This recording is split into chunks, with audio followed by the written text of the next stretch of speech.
Right now, somewhere in a government building you will never be allowed to enter, a decision is being made that will directly affect the price of your food, the stability of your job, and whether the country you live in will be richer or poorer in 10 years. And nobody on the news is talking about it, not because it is secret, but because it is slow. And slow things do not get airtime. Wars get airtime, explosions get airtime, emergency summits and angry speeches get airtime. But the thing that is actually reshaping the world right now is not a war. It is not a summit. It is something quieter and far more consequential than either of those things. And if you do not understand it, you are going to be blindsided by what comes next. I want you to stay with me for the next few minutes because I am going to show you something that most people, including most analysts, are completely missing. Every headline you have read in the last 2 years, the conflicts, the sanctions, the alliance shifts, the economic shocks, none of it is random. None of it is chaos. All of it is connected by a single underlying transformation that has been building for decades and is now accelerating faster than at any point in modern history. Think about the last time you genuinely felt like the world made sense, like the rules were clear, the players were predictable, and you roughly understood how things worked. For most people in the West, that feeling started fading somewhere around 2016, maybe earlier. And since then, it has felt like one crisis after another with no thread connecting them. But there is a thread. And once you see it, you cannot unsee it. The world is not falling apart. The world is reorganizing.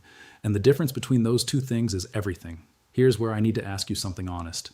When you watch the news and you see troop buildups, you see diplomatic ultimatums, you see emergency NATO meetings, what is the word that comes to mind? Escalation, right? That is the word everyone uses. Escalation. As if the world is a pressure cooker getting hotter and hotter with no release valve in sight. But what if escalation is the wrong word entirely? What if the more accurate word is transition? Because transitions and escalations look almost identical from the outside. Both involve rising tension. Both involve nations making aggressive moves. Both produce economic shocks and displaced populations and anxious headlines. But they have completely different endpoints. An escalation ends in explosion. A transition ends in a new order. And understanding which one we are actually living through is the difference between panic and preparation.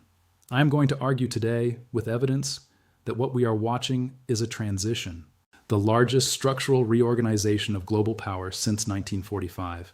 And I want to walk you through every major actor in that transition, what they are doing on the surface, what they are actually doing underneath, and what it means for real people living inside those systems. Not analysts, not policymakers, regular people. People who have mortgages and savings and children and jobs that depend on supply chains and energy prices and currency values that are all being rewritten right now. So let us start with the foundation, the order that is ending. After the Second World War, the United States built something unprecedented in human history, a global architecture, military alliances in Europe and Asia, a financial system anchored to the American dollar, trade rules written in Washington and Geneva, technology standards set in California. This was not empire in the traditional sense. It was something more subtle and more durable. It was a framework inside which every other nation, ally or adversary, made its calculations. You might hate American foreign policy. You might resent American cultural dominance. But you conducted your trade in dollars. You kept your reserves in American treasuries. You relied on American naval power to keep the shipping lanes open. The framework was the water everybody swam in whether they liked it or not. That framework is now being repriced. And repricing is the key word I want you to hold on to. America is not abandoning its role as the dominant global power. What America is doing is something more sophisticated and frankly more disruptive than simple decline. It is converting its global role from a public good into a price service. For 30 years after the Cold War, American security guarantees, access to the dollar system, openness to American technology, these were available to aligned nations essentially for free as long as you were broadly on the right side. That era is ending. America is now looking at the cost of maintaining 800 military installations across 70 countries while carrying a national debt that has passed $34 trillion and a domestic political consensus that is fracturing along every conceivable fault line. And the conclusion American strategists have reached is not that America should retreat, it is that America should charge, demand alignment on China, demand burden sharing on defense, demand supply chain loyalty, as a condition of continued access to the American-led system.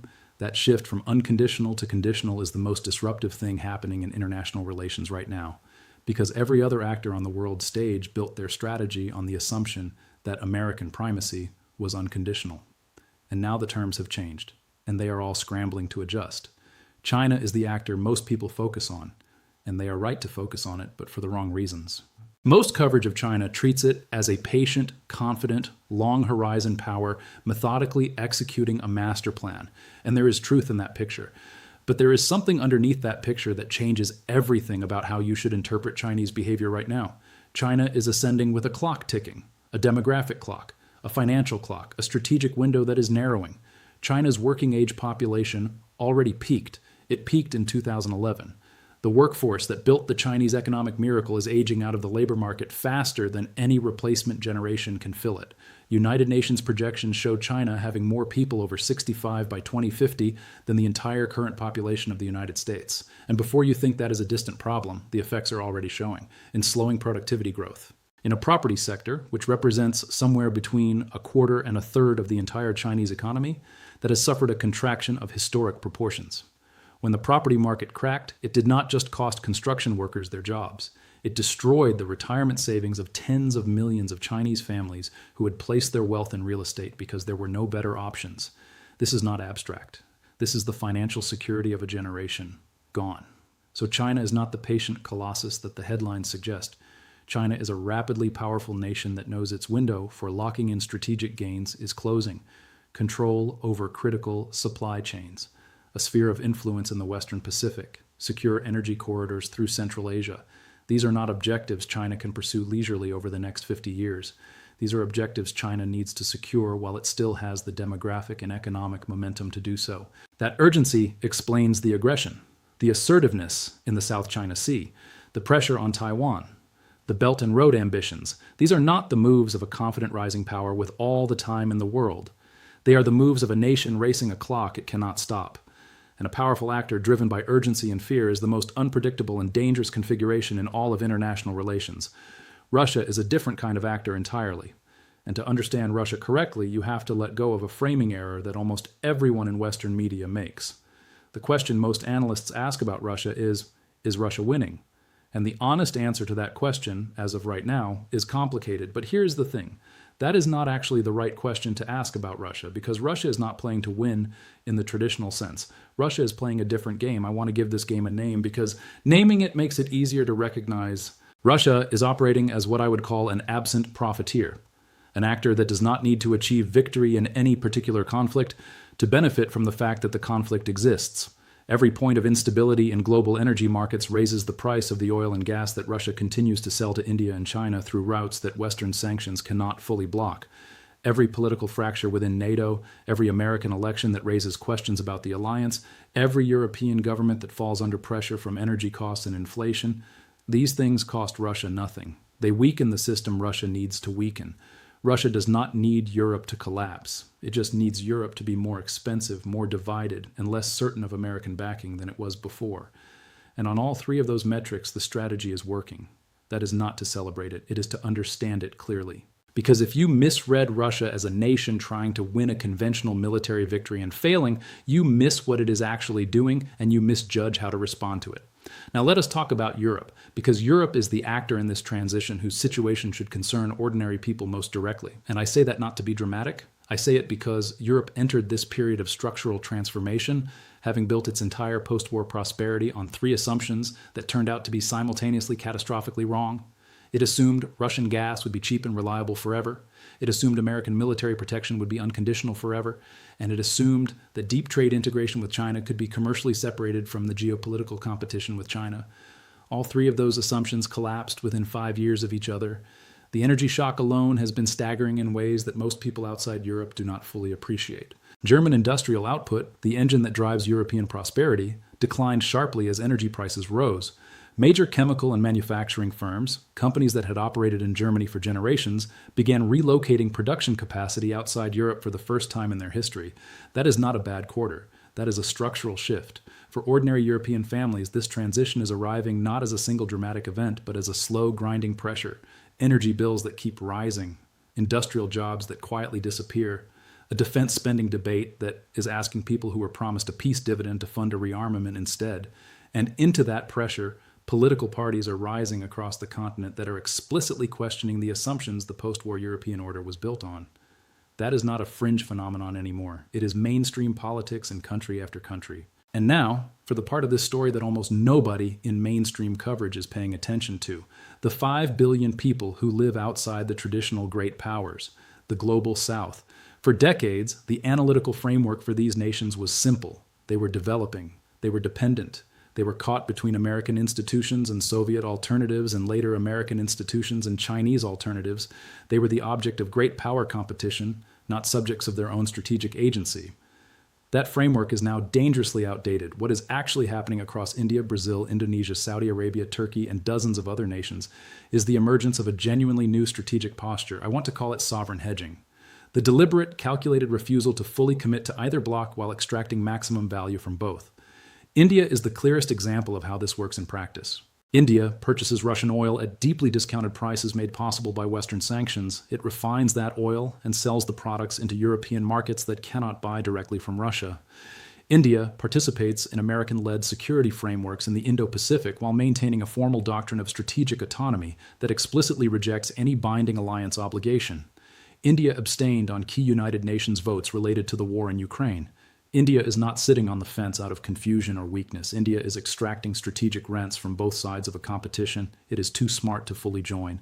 Brazil is doing the same thing with different tools. Indonesia is doing it. Saudi Arabia joined BRICS while keeping its core security relationship with Washington intact.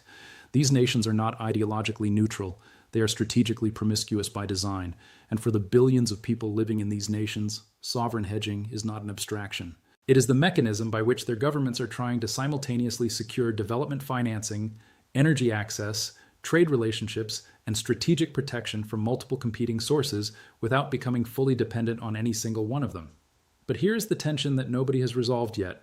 Sovereign hedging works in a world where the two competing blocs still want your participation badly enough to keep offering concessions. It works when the competition is open and the fence is still standing.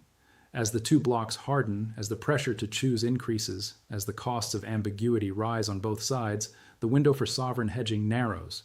The nations that are currently benefiting most from this strategy are the ones that need to be thinking hardest right now about what comes next, because the fence will not stand forever. So let me bring all of this together into the framework that I think actually explains the world you are living in right now. The post-1945 order was built on unconditional American primacy. Every actor, every alliance, every economic strategy was calibrated within a framework that America underwrote. That framework is not collapsing. It is being repriced. America is converting global leadership from a public good into a conditional service. China is racing a demographic clock that makes it more aggressive than its underlying strength warrants. Russia is profiting from disorder without needing to resolve it. Europe is entering its most consequential transition in 80 years without a coherent strategic vision for what comes next. And the global south is running a sovereign hedging strategy that is working brilliantly right now, but has a shelf life. The nations that will shape what comes next are not necessarily the ones with the most weapons. They are not even necessarily the ones with the largest economies.